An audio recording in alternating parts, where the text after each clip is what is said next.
Gurur Brahma, Gurur Vishnu, Gurur Devo Maheshwaraha, Gurureva Param Brahma, Tasmai Shri Gurave Namaha.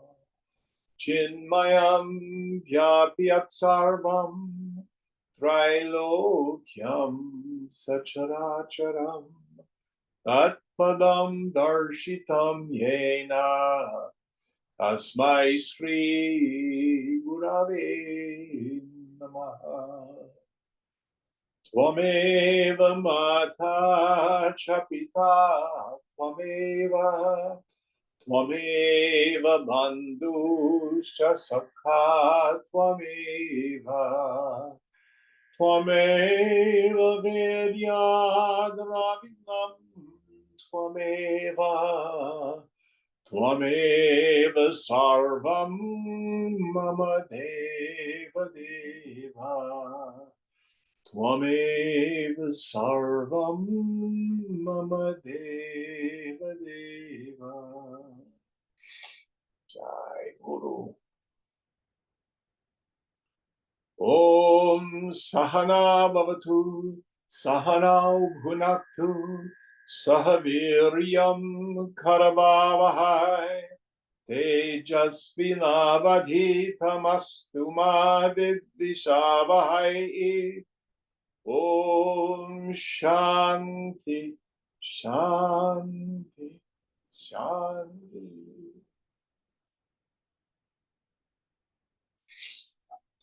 So do we have Aditi online? No, we don't. Let me check and see if she texted.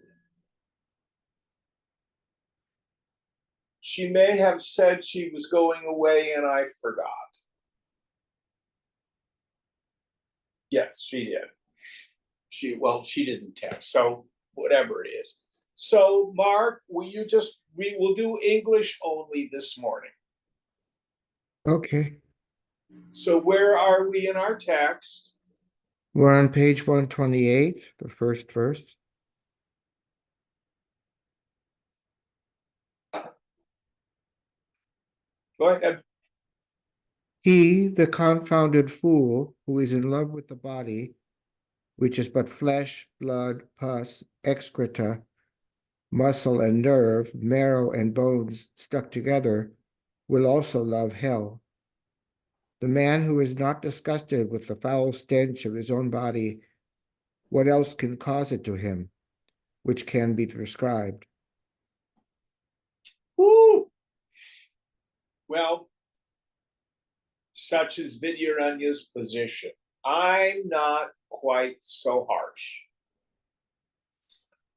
I do not believe that it's healthy to get involved in what I call flesh hating, because it's only a short step to go from flesh hating to mortification of the flesh, trying to beat up the body to get the spirit out of it, which does not work.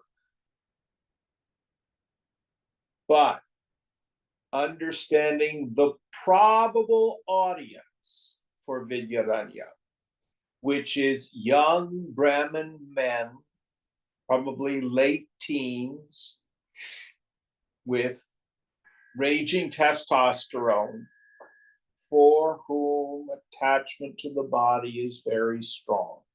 This is his particular viewpoint. My suggestion is see the body. First of all, it's an object. It is not to be hated. It is to be forgotten. You hate something, your mind's focused on it. This is why I think it's important to maintain health, because it's hard to forget the body when it hurts. So understand what it is. So in his first part of the verse, when he does his psychological dissection, I think that's important. I always remember the workshop that Chogyam Trungpa Rinpoche did in 1973. He was here at UC Berkeley. And he's going to do a Buddhist tantric workshop. And oh, we're going to skip tantra. And what he did for a week, for 8 hours a day, is show the students videos of autopsies. So you really got to see what the body is. But what we want to do is get to a point of neutrality. Now, there's one more piece in this verse that I think is fascinating. So those of us who may have read Dante's Inferno, in Dante's great poem, the souls of the damned are lined up on the shores of the river Styx, and they are filled with glee. They can't wait to get into hell. You and I might think, my God, that's crazy. Why would someone desire with glee to want to go to hell? Yet, so many of us do exactly that.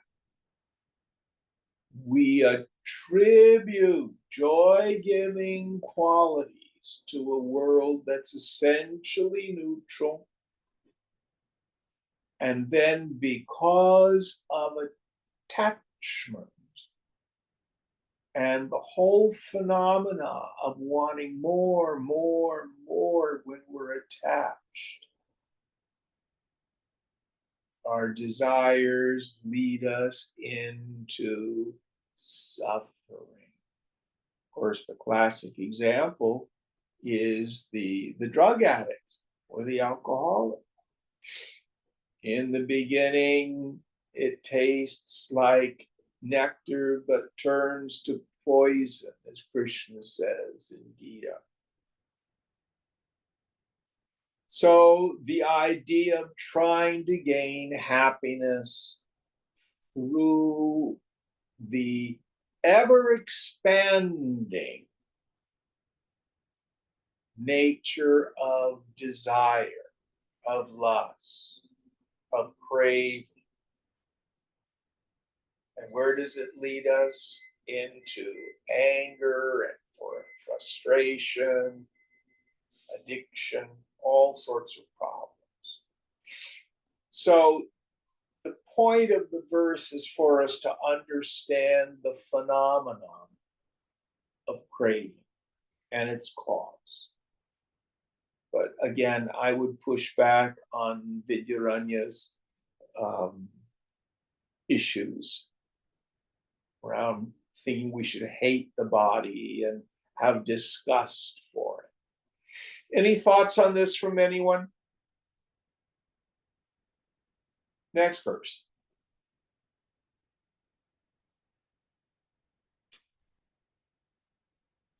Scriptural acquirement of accessory qualities is invalidated by more important and powerful injunctions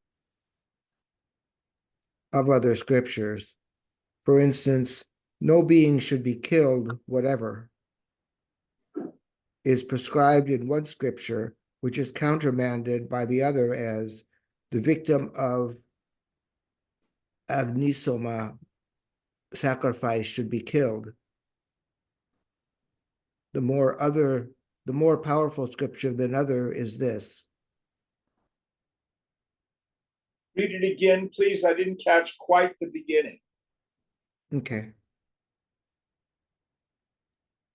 Scriptural acquirement of accessory qualities is invalidated by more important and powerful injunctions of other scriptures. For instance, no being should be killed, whatever, is prescribed as in one scripture, which is countermanded by the other as the victim of Agnisoma sacrifice should be killed. The more powerful scripture than any other is this, and that's to follow. So what he's talking about, again, for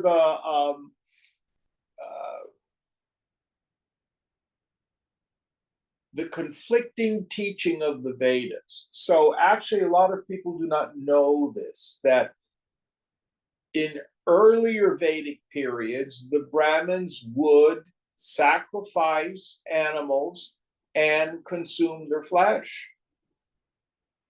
And we had it in an earlier verse. I can't remember if it was this text or Panchadashi, how the Brahmins of the north look down on the Brahmins of the south for their particular purity rituals, and the Brahmins of the south look down on the Brahmins of the north because they eat meat. So here he's talking about the apparent contradictions. So Chandogya Upanishad, for example, starts out extolling the Ashwamedha, the great horse sacrifice, which, if you look it up, is really incredibly brutal. A lot of animals get killed. Horses, dogs, stuff like that. So we'll see where he goes with the argument. But what the main point I think that he's getting at in this one is we have the apparent contradiction of scripture. I think we want to take the one that is the more important. In the end, the Jivan Mukta is not concerned with ritual.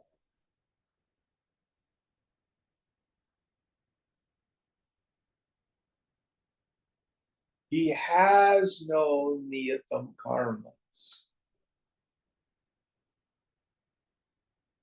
no obligatory ritualistic actions to perform. Next verse. Who identifies the self with the body, which is constituted by three humors, phlegm, wind, and bile, thinks his wife, etc., as his own, considers as an object of worship the images made of earth and stone, and who regards water as an object of reverence, but never those who are wise men, he is verily the fodder-carrying ass. Yes. And thus, the body is very impure, and the self, who is embodied, is very pure. The difference having been known, for whom should purification be prescribed? For example, for none, since the self needs not, and the body cannot be purified. Yes. So the idea here is for the person who's identified with their body, then they become attached to the bodies of others. And it's not just wife or husband. It's then getting all involved with the bodies of other people, whether they're saved or whether they're killed, and we get remorse or anguish and stuff like that. What he's saying here is it's safe. You're okay. And in the end, so is everybody else. The self cannot be killed.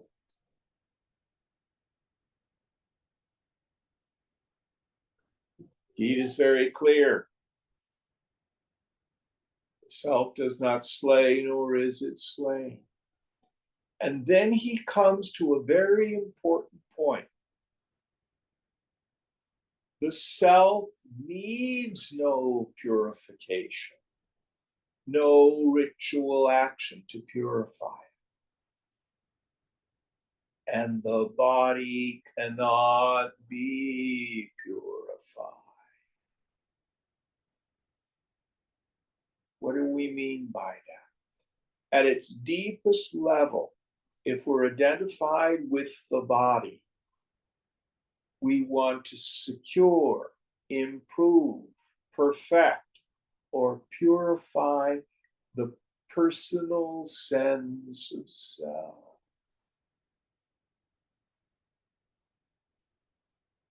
I want to be like the saints.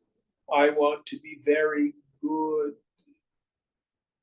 I want to be pure and holy. Now, I'm not saying that the building of character is not a beautiful worldly task. It's an art form.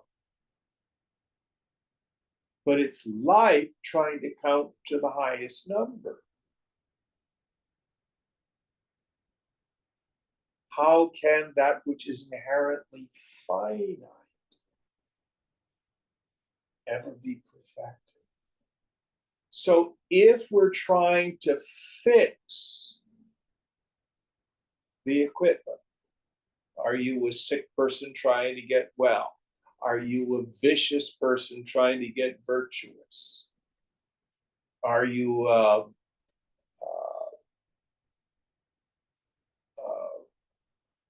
ignoble person trying to get noble? If you're bad trying to get good, it's an impossible thing. What the scriptures say, get out, stay identified with the self, which is already pure. It needs no purification. Any thoughts on this? Now, this is not license to bad behavior. Some yogis take it as such. Doesn't matter. So it doesn't matter if I lie, cheat, and steal, treat people badly, take advantage of people. That's not understanding the deeper import. In the end, when the yogi sees himself in everyone, he will take on naturally this incredible sense of empathy and compassion. If you're cooking a meal and you inadvertently cut your thumb, you don't go, oh, bad thumb, how could you do that? No, you go, ooh, because you as an ego pervade your whole body. It's all you. So also the Jivan Mukta, who's identified as the self, feels an intimate connection with all of life. Any thoughts on this? Next verse.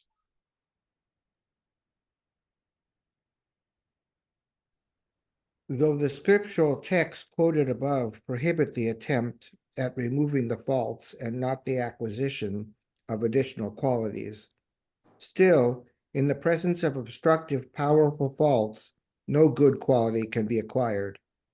So indirectly, they prohibit acquisition of good qualities.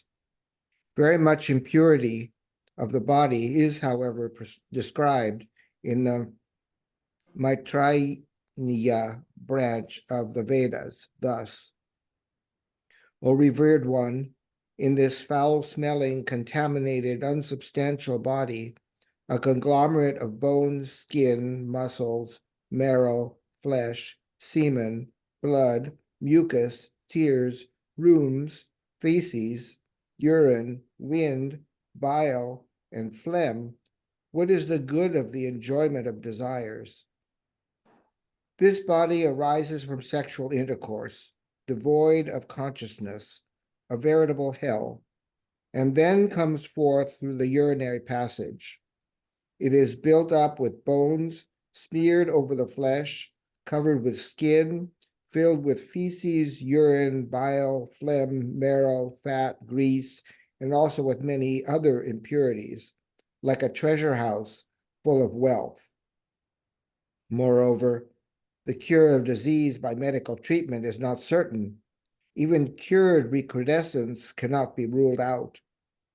Who can purify the body, ever discharging waste matter through its 9 apertures and wet with exudations from the pores beyond count, even with much effort? Thus it has been said by the former teachers to follow. So again, it's a little bit harsh, but what he's pushing back at is those people who think freedom can be gained through the pampering of the body. If I just exercise enough and I put on lots of lotions and get my facelift and a tummy tuck and get massages. Not to say that these things don't feel good, but they're so temporary. And even when you get cured of a disease, I have a very dear friend. She caught COVID early on, and before there were any vaccines, and was in the hospital for a month. They did a scan and they found cancer. So she had her female organs removed. Well, come to find out, 4 or 5 years later now, the cancer's returned. So even cures are no guarantee of freedom from disease. You gotta die of something. No one gets out alive. But again, I push back a bit on Vidyaranya here, in that what you want to do is practice self-forgetting. I mean, the small self in general. I prefer the Buddha's teaching, middle path. Don't eat too much, don't eat too little. Don't sleep too much, don't sleep too little. Don't exercise too much, don't exercise too little. Do what you need to do so that your attention can be withdrawn from the body.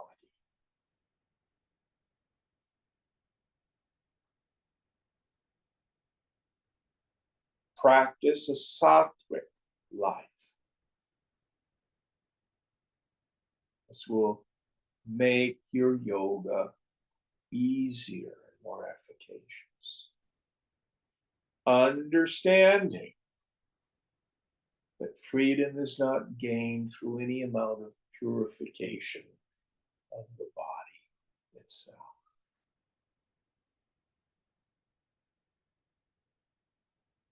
Any thoughts on this? Next verse. Bodies with 9 apertures ever discharge waste matter like earthen pot with holes. It cannot be kept clean by washing externally, and there is no way of internal cleaning. Hence, desire for the body is impure. In view of this impurity, Vasishta said thus.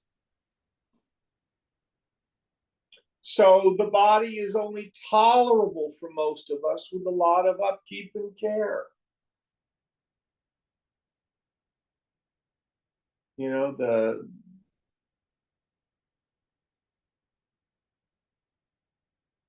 we don't need to go into, details, especially in the aging process. It starts to leak. That's all I'm going to say about it. Next verse. The conviction, O Rama, that I am built from head to foot by my father and mother is due to wrong notion and leads to bondage. Such conviction as I am the body is the road to Kalasutra hell, and the trap for Mahavichi hell, and the stairs to climb down to the hell known as Asipatravana. This conviction is to be given up by all out of effort, even if it proves to be disastrous. A righteous man should never come in touch with it, even as with Purkashi carrying dog's flesh. Now, again, I'm not quite sure why he's banging on this point. The fact of the matter is, all of the Upanishads come from the mouths of the rishis, all of whom were householders. None of the rishis were sannyasis. They had children.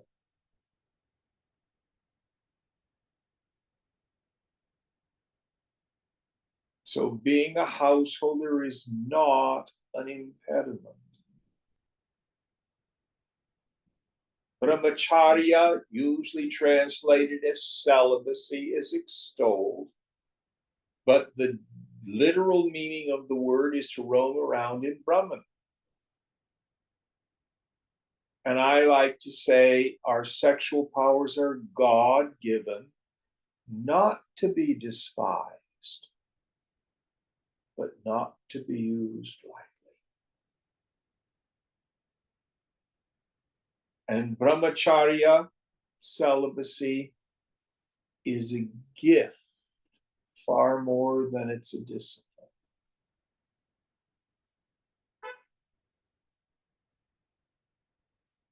It makes life a whole lot easier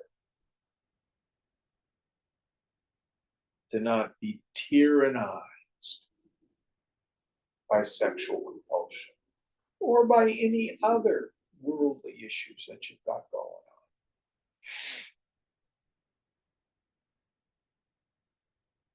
on. And the thing I don't particularly like about what Vidyaranya is saying, I use the example, don't think about the elephant, don't think about its long trunk, don't think about its big ears, don't think about its massive tusks, don't think of its tree trunk-like legs. That does no good. You don't free yourself from an idea by resisting it. We are not healed by what we turn from, but by what we turn to.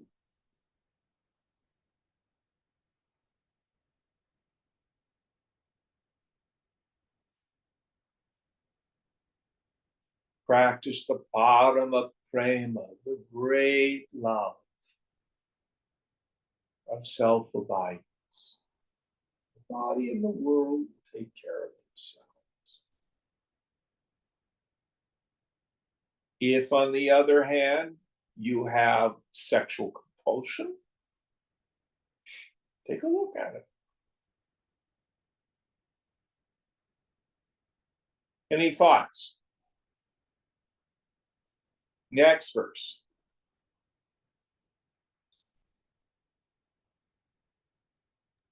Thus, these three desires for fame, learning, and faultless body may appear acceptable to undiscriminating people, but should be shunned by the wise, inasmuch as they hinder the attainment of knowledge in the seekers, and its knowledge becoming firmly set in the knowers.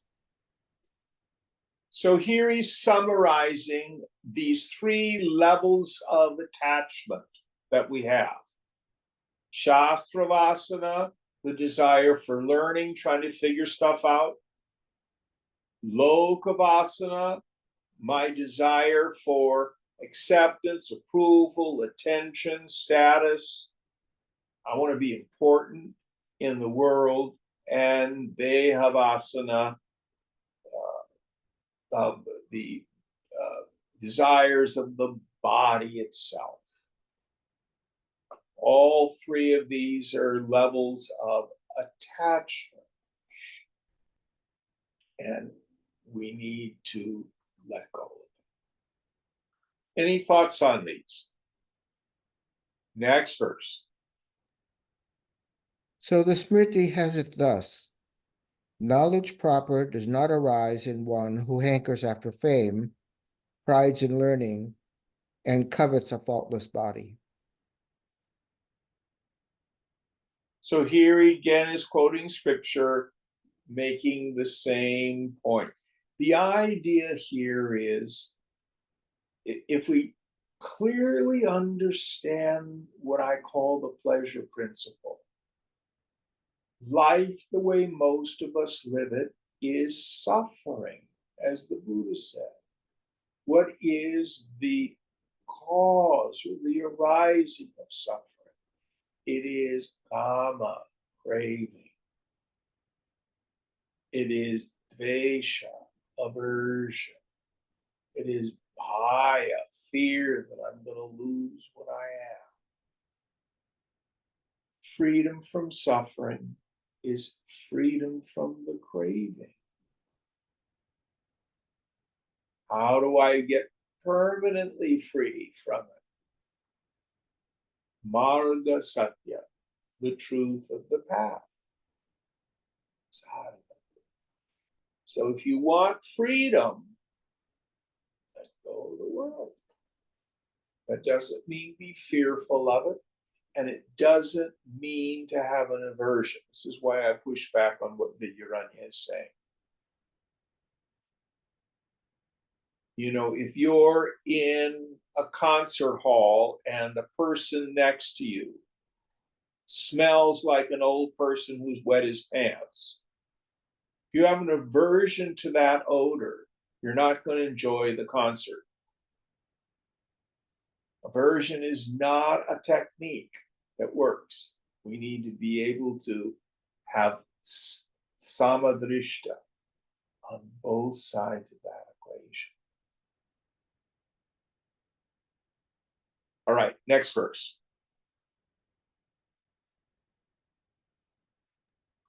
The mental desires in the form of the demoniac endowments as hypocrisy, insolence, and the rest are held as impure, since it is very well known that they lead to utter ruin. Therefore, by whatever means these four desires should be destroyed, as the destruction of the desires, so also that of the mind is to be effected. Yes. So again, we have in the 17th chapter of Gita, divine and devilish estates, the qualities of the demoniac, the non-conducive attitudes. And here are the references to that. So what we need to do is when we have these kleshas, afflictions or defilements is the way many Buddhists translate it. These are things we need to remove from our psyche, from the mind. Now again, can they all be removed and you're a goody and pure? Probably not. But you can become detached from it.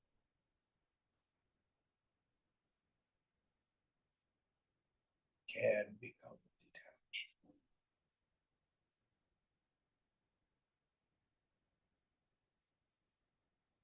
Next verse. According to the Charaka school, the mind stuff is eternal and of atomic quantity. Therefore, its dissolution is hardly possible. Unlike the Tarikas and the Vaidikas, admit the mind as consisting of parts, a non-eternal substance, always capable of taking various shapes, like lac or gold or the like. So again, I think what he's driving at, there are some schools that would say the mind with its various modifications is going to be there always. Why bother to try to purify it? And what I think Vedanta says is the flow of thought in and of itself is not problematic. There are only three ideas that are at the root of our suffering.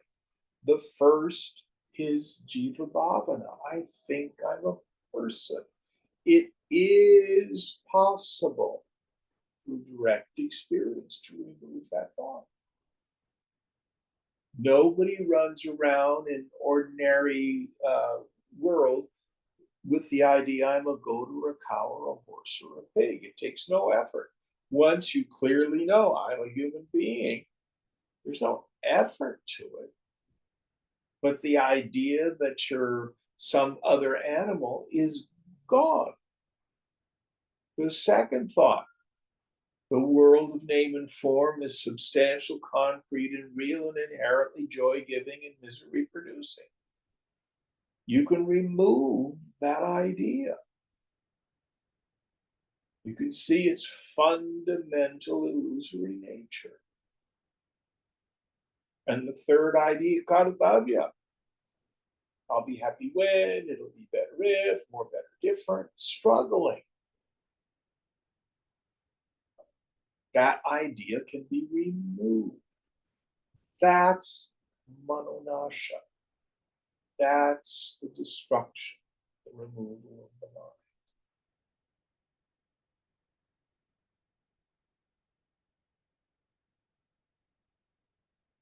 It is possible. The scriptures declare it. The great saints and sages thunder.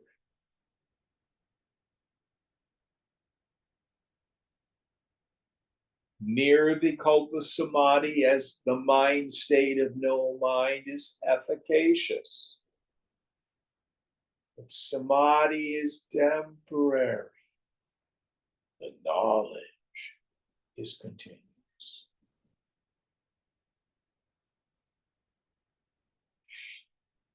Next verse.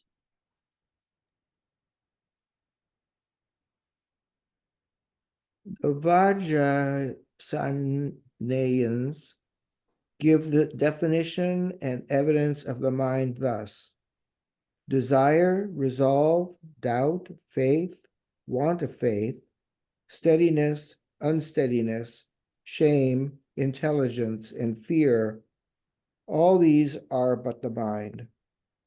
This is the definition. So this is another school of philosophy defining what the mind is. Swamiji's definition, which I like, the Vedantic definition of the mind is the awareness of the flow of vrittis, of the flow of thoughts. You do not have awareness like you have a thought or a feeling. You are awareness. You have thoughts and feelings.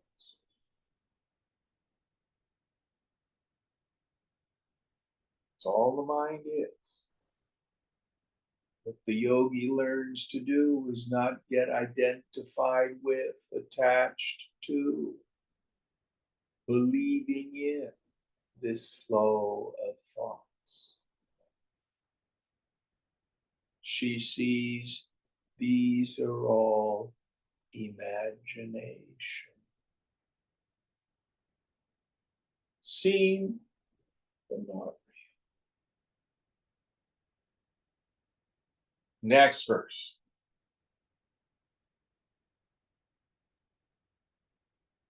Those mental impressions in the form of desire and the rest arising on occasion become perceptible directly by the witness, verily, clearly, even as the perception of jar and the like by the eyes, etc. Thus, the meaning is that the mind is the material cause of them all. Thus, they say, my mind was elsewhere. I did not see it. My mind was elsewhere. I did not hear it. And thus, it is with the mind truly that one sees. It is with the mind that one hears. Thus, the evidence for the existence of the mind. So here he's talking about the attentive faculty, usually contained within the term chitta, the stuff of the mind. So here he's talking about how you can hear a conversation, but your mind can be elsewhere, focused on other thoughts or feelings. Mind is always selecting what it's going to pay attention to. That's part of its function. but we are aware of it. You know when you're distracted. You know when you're focused and concentrated.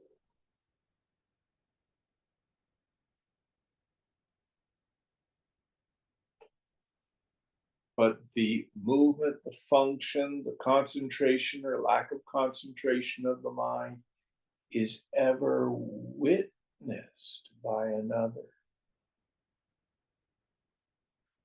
The mind is jada itself, it is inert, it has no sentience.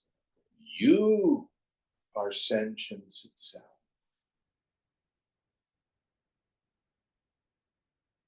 Next verse.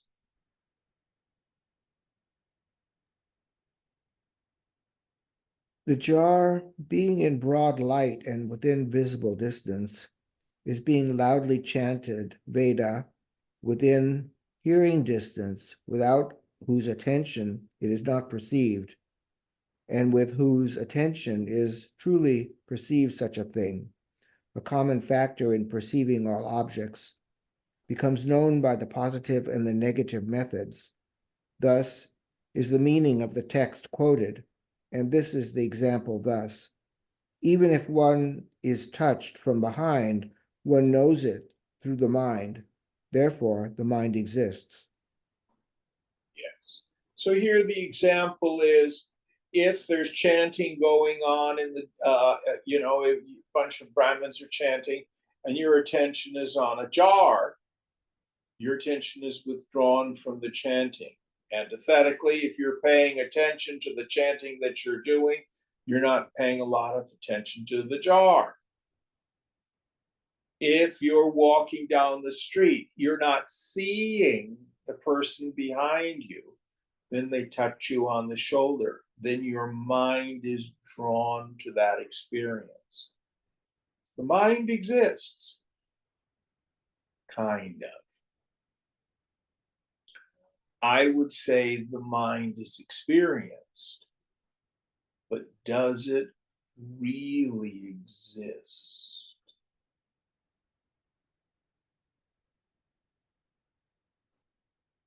That's the question.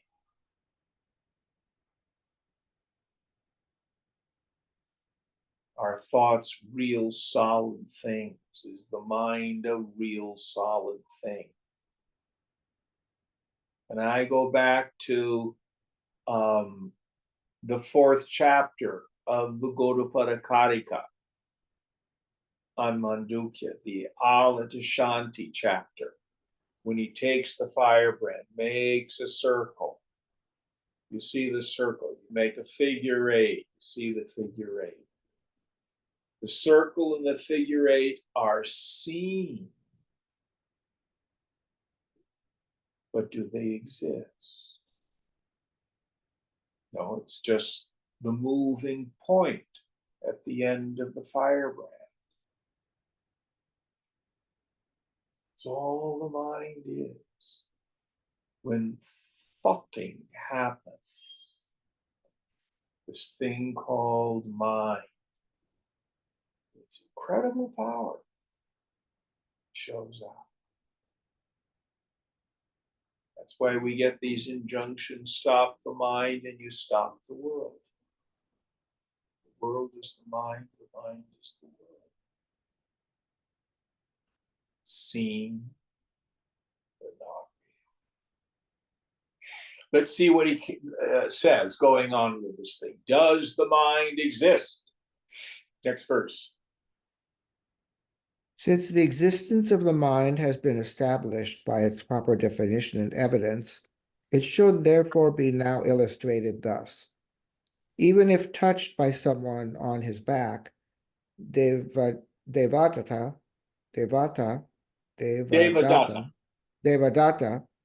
becomes particularly aware of the touch as of the hand or of the finger.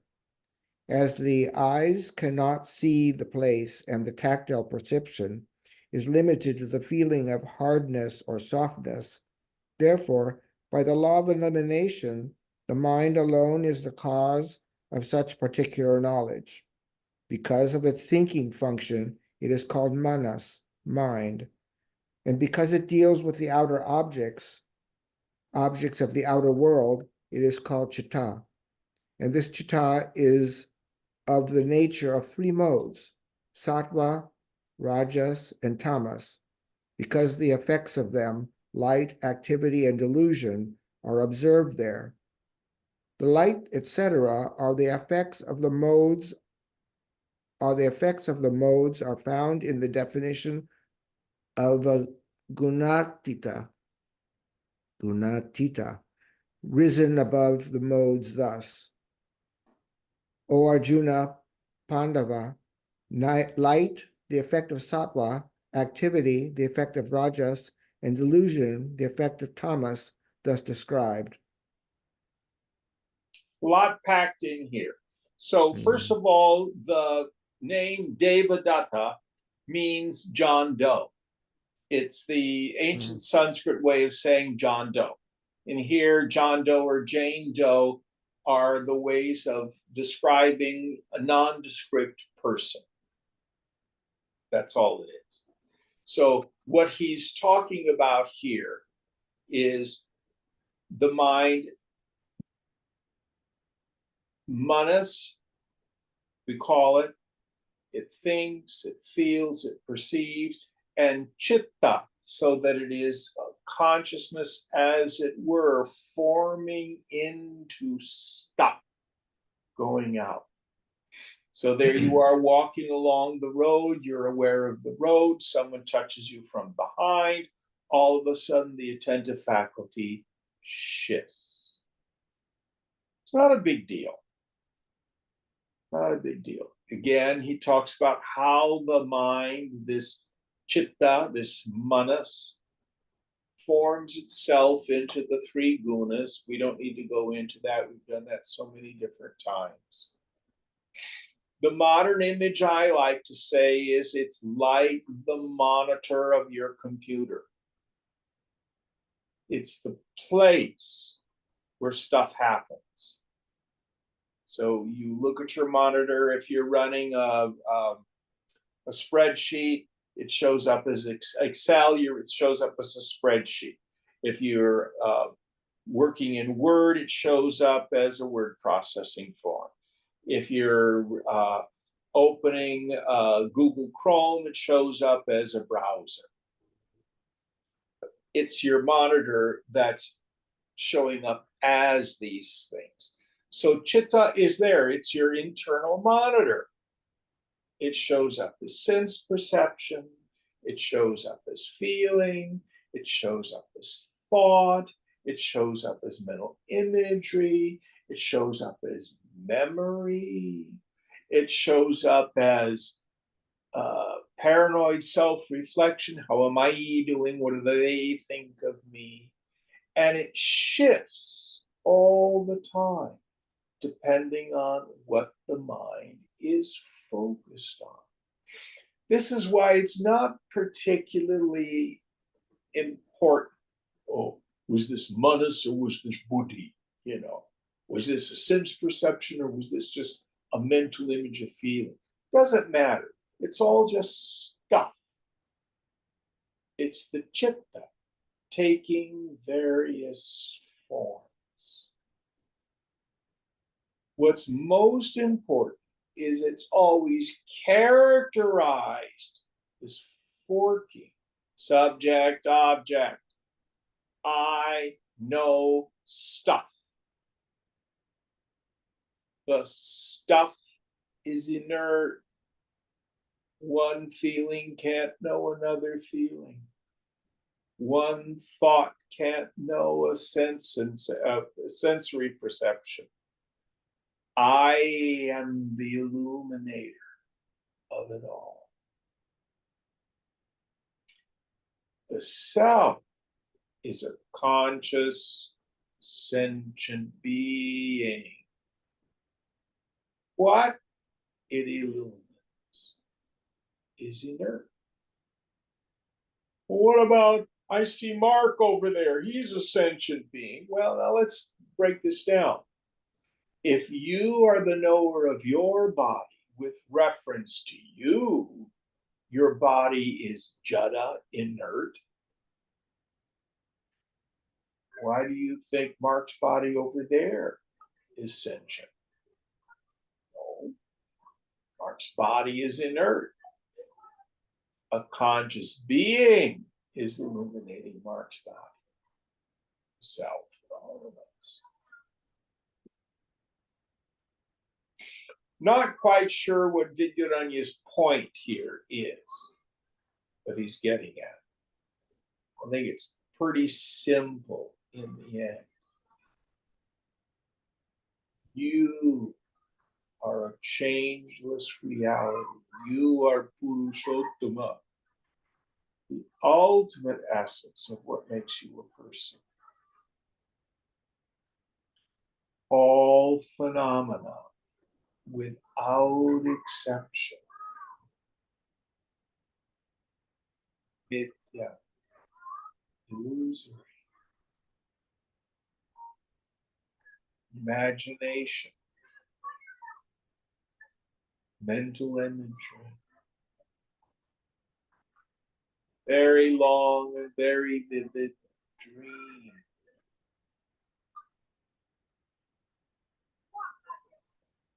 You are Kutusta, still, changeless, Achalam, you never move. And you shine in Satchidananda, pure awareness, pure existence, and the fountainhead of all joy. That's ultimately the point. All right, next verse. It has also been said in the Sankhya philosophy thus: light, activity, and delusion are used for the purpose of definition. The word light does not mean here whiteness and brightness, but knowledge, since it has been said in the Bhagavad Gita thus: from sattva arises wisdom, and from rajas, greed. Miscomprehension, delusion, and ignorance arise from tamas. So he's referring to the section where Krishna says, be you ever vigunai or vigunaihi, be you ever beyond the gunas, meaning know you're the witness. It's interesting. In the beginning, we say practice sakshi bhava, practice the attitude of the witness. I'm ever the witness of my thoughts and feelings. I'm ever the witness of all perceptions. Truth is, you can't become the witness. You always are the witness. Sakshi bhava as a practice means I notice that I'm always the witness. I don't become it. And then, okay, I'm ever beyond the gunas. I watch rajas, tamas, sattva take place ever before me. And then Krishna says, and ever remain in the sattvic condition. Well, make up your mind. Do you want me to be beyond the gunas or do you want me to be in sattva? What he's saying here is, if you want to be happy, cultivate sattva with a clear knowledge. You are the knower of the sattva.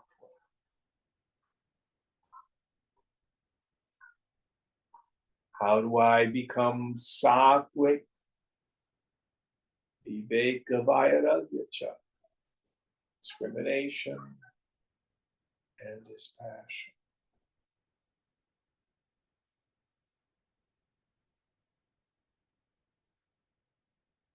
Now, the greatest of saints, even if he only sleeps 4 hours a night, what is his mind state in deep sleep? Tamas.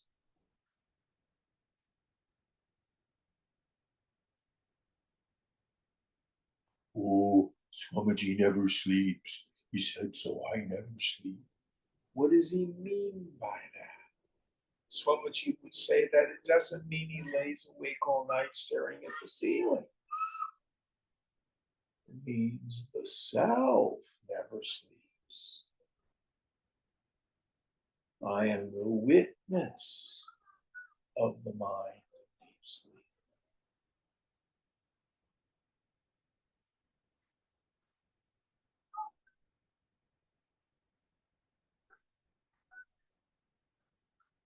Any thoughts on this? Again, dear Vidyaranya is making something I think is rather simple, unnecessarily complicated. Going on, next verse. Like wisdom, happiness is also the effect of sattva. That has also been said thus. Sattva attaches to happiness and rajas to action, O descendant of Bharata, Arjuna, while tamas, verily, shrouding discrimination, attaches to miscomprehension. So, what are the characteristics of tamas? Non-apprehension, misapprehension, delusion, unconsciousness, going to sleep. What are the activities of rajas? Activity in the mind, the vikshepa shakti, the projecting power of the mind, agitation, desire, greed, ambition, anger, jealousy, competition. Listen carefully. All of our suffering is in the rajasic mind. Why is happiness the characteristic of the sattvic mind? In sattva, we see what's going on. As the fruit of that insight, the mind stays home.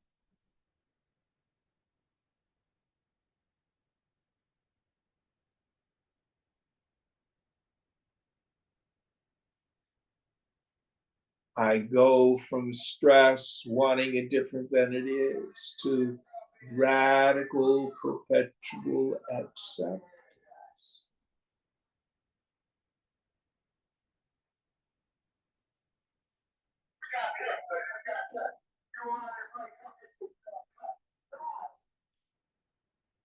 Sounds loudspeaker went by. All right, let's do one more. Like the waves of the sea, while undergoing constant change, sometimes someone of the modes prevail and the other two remain overpowered. It has been said thus. Sattva arises, O descendant of Bharata, Arjuna, predominating over Rajas and Tamas, and Rajas over Sattva and Tamas. So, Tamas over Sattva and Rajas, also thus, like the waves of the sea, they, the modes, are in the state of mutual oppression. Yes. So the idea here is sometimes the sea is calm, sometimes it is stormy, and sometimes it's just waving and swelling.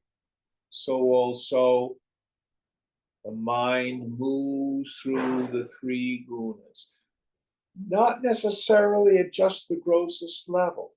It can be predominantly tamasic, rajasic, or sattvic. But when the mind is predominantly sattvic, you're happier.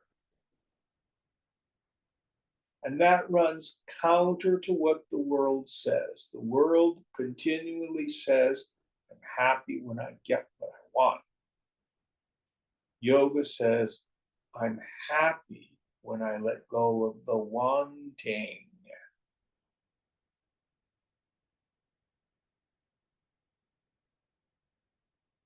Then do as you will. Cessation of kartavya, the cessation of struggle, is what brings us peace.